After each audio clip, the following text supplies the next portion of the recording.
नमस्कार विद्यार्थियों, मैं डॉक्टर शारदा भंडारी, सह आचार्य, राजकीय महाविद्यालय सिरोही। कल हमने आचार्य मम्मट के द्वारा बताए गए काव्य के प्रयोजनों का एक सामान्य परिचय प्रस्तुत किया था। आज हम आचार्य मम्मट के काव्य प्रयोजनों पर विस्तृत व्याख्या करेंगे। आचार्य मम्मट ने काव्य के जो 6 प्रयोजन बताए थे, उसमें सबसे पहला यश से, काव्य से यश की प्राप्ति होती है। इसको सिद्ध करने के लिए ग्रंथकार ने कालिदास का उदाहरण दिया, जो उचित ही है। कालिदास हजारों वर्ष के बाद आज भी अपने यश रूपी शरीर से जीवित हैं। अर्थ प्राप्ति भी काव्य से हो सकती है। इसके लिए ग्रंथकार ने धावक का नाम लिया है। श्रीहर्ष के नाम से रत्नावली, नाटिका आदि जो ग्रंथ पाए जाते हैं, वे वस्तुतः उनके बनाए हुए नहीं हैं, अपितु धावक नामक किसी अन्य कवि के बनाए हुए हैं। राजा श्रीहर्ष ने प्रचुर धन देकर उस कवि को सम्मानित तथा पुरस्कृत किया। इसलिए कवि ने उस पर से अपना नाम हटाकर लिखने वाले के स्थान पर राजा श्रीहर्ष का नाम डाल दिया। इस प्रकार उन काव्यों से धावक को केवल धन की प्राप्ति हुई, यश की प्राप्ति जितनी होने चाहिए थी उतनी नहीं हुई। तीसरा प्रयोजन व्यवहार विधेय अर्थात व्यवहार का ज्ञान। काव्य, नाटक आदि में जो पात्रों का चरित्र चित्रण होता है, उससे भिन्न भिन्न स्थितियों में पात्रों के परस्पर व्यवहार की शैली का परिज्ञान होता है। विशेषकर राजा आदि के साथ किस प्रकार का शिष्टाचार व्यवहार में लाना चाहिए, इस बात का परिज्ञान काव्य के द्वारा ही साधारण जनों को प्राप्त होता है। चौथा जो प्रयोजन है वो शिवेतर क्षतय अर्थात अनिष्ट अमंगल का निवारण भी एक प्रयोजन आचार्य मम्मट ने बताया है। और इसके लिए आचार्य मम्मट ने मयूर कवि का उदाहरण दिया है। मयूर कवि का एकमात्र काव्य सूर्य शतक मिलता है। इसमें सूर्य की स्तुति परक 100 श्लोक हैं। कहते हैं इन श्लोकों के द्वारा सूर्य की स्तुति कर मयूर कवि ने कुष्ठ रोग से छुटकारा पाया था। इसलिए ग्रंथकार ने उसे अनिष्ट निवारण के उदाहरण के रूप में प्रस्तुत किया है।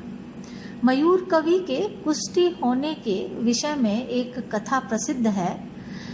मेरु तुंगाचार्य कृत प्रबंध चिंतामणि तथा यज्ञेश्वर भट्ट कृत सूर्य शतक की टीका में मयूर भट्ट के कुष्ठी होने और उस कुष्ठ रोग से मुक्त होने की कथा इस प्रकार दी गई है। मयूर कवि राजा भोज के सभारत्न थे और धारा नगरी में रहते थे। कादंबरी नामक प्रसिद्ध गद्य काव्य के निर्माता बाण भट्ट उनके भगिनीपति अर्थात बहनोई थे। वे भी उसी धारा नगरी में रहते थे। दोनों ही कवि थे, इसलिए साले बहनोई के इस संबंध के अतिरिक्त भी उन दोनों में विशेष मैत्री भाव था। दोनों अपनी अपनी रचनाएं एक दूसरे को सुनाते रहते थे। एक दिन की बात है, बाण की पत्नी किसी कारण से बाण भट्ट से अत्यंत अप्रसन्न हो गई। बाण भट्ट ने उसको मनाने का बहुत अधिक प्रयत्न किया, पर उसमें उनको सफलता नहीं मिली और उस मनावल में सारी रात बीत गई। पर बाण भट्ट भी अपने प्रयत्न में लगे हुए थे। वे अपनी पत्नी को मनाने के लिए काव्य रचना कर रहे थे। गत प्राया रात्रि कृश तनु शशि शीर्यते इव प्रदीपो अयम निद्रावसमुपगता घोर्णित एव प्रणामान्तो मानस्त्यजसि न तथापि क्रुद्धम अहो हे प्रिय, रात्रि समाप्त हो गई है, चंद्रमा अस्त होने जा रहा है और यह दीपक भी रात भर जागने के कारण अब निद्रा के वशीभूत होकर झोंके ले रहा है। यद्यपि प्रणाम से मान की समाप्ति हो जाती है, पर मेरे सिर नवाने पर भी तुम अपना क्रोध नहीं छोड़ रही हो। श्लोक के ये 3 चरण बन पाए थे और बाणभट्ट उन्हें तीनों का बार बार उच्चारण कर रहे थे। इसी समय मयूर भट्ट प्रातःकाल भ्रमण और काव्य चर्चा के निमित्त बाणभट्ट को साथ ले जाने के लिए उनके घर आ पहुँचे। जब वो उनके घर पहुँचे तो उन्होंने बाणभट्ट को इस श्लोक के 3 चरणों को बार बार उच्चारण करते हुए सुना। उनसे रहा नहीं गया और उन्होंने बाहर से ही उस श्लोक के 4th चरण की पूर्ति करके और जोर से सुना दिया कि कुछ प्रत्यासत्या हृदयम अपि ते चंडी कठिनम। बाण की पत्नी ने जब यह सुना तो उसे बड़ा क्रोध आया और उस क्रोध के आवेश में उसने बिना पहचाने उसे कुष्ठी हो जाने का शाप दे दिया।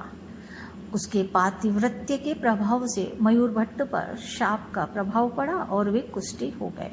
उसके बाद मालूम होने तथा क्रोध शांत होने पर उसी ने उनको शाप के प्रभाव से मुक्त होने का यह उपाय बताया कि तुम गंगा के किनारे जाकर सूर्य की उपासना करो, उसी से तुम इस रोग से मुक्त हो जाओगे।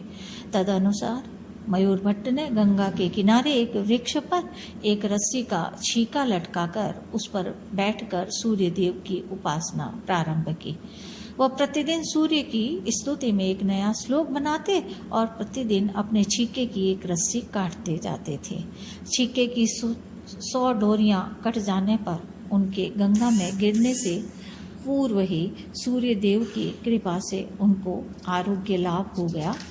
इस प्रकार सूर्य की स्तुति में मयूर भट्ट ने जिन 100 श्लोकों की रचना की, उन्हीं का संग्रह सूर्य शतक नाम से प्रसिद्ध हुआ और इसी प्रसिद्ध कथा के आधार पर आचार्य मम्मट ने शिवेतरक्षतये की व्याख्या में मयूर भट्ट के नाम का उल्लेख किया है।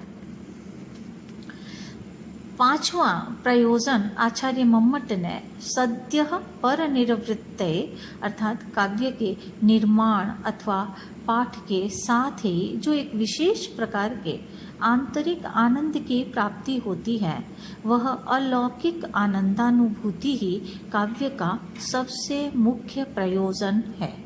इस आनंदानुभूति के समय पाठक संसार का और सब कुछ भूलकर उसी काव्य जगत में तल्लीन हो जाता है और इस तन्मयता में ही उस अलौकिक आनंद की अभिव्यक्ति होती है। इसलिए आचार्य मम्मट ने उसके साथ विगलित वेद्यांतर तथा सकल प्रयोजन मौल्यभूतम ये 2 विशेषण जोड़े हैं। छठा जो प्रयोजन आचार्य मम्मट ने बताया है वो है कांता सम्मितयो उपदेश युजे। इसकी व्याख्या करते हुए उन्होंने वेदादि शास्त्र तथा पुराण इतिहास आदि से काव्य का भेद और उसकी उपादेयता का प्रतिपादन बड़े अच्छे ढंग से किया है।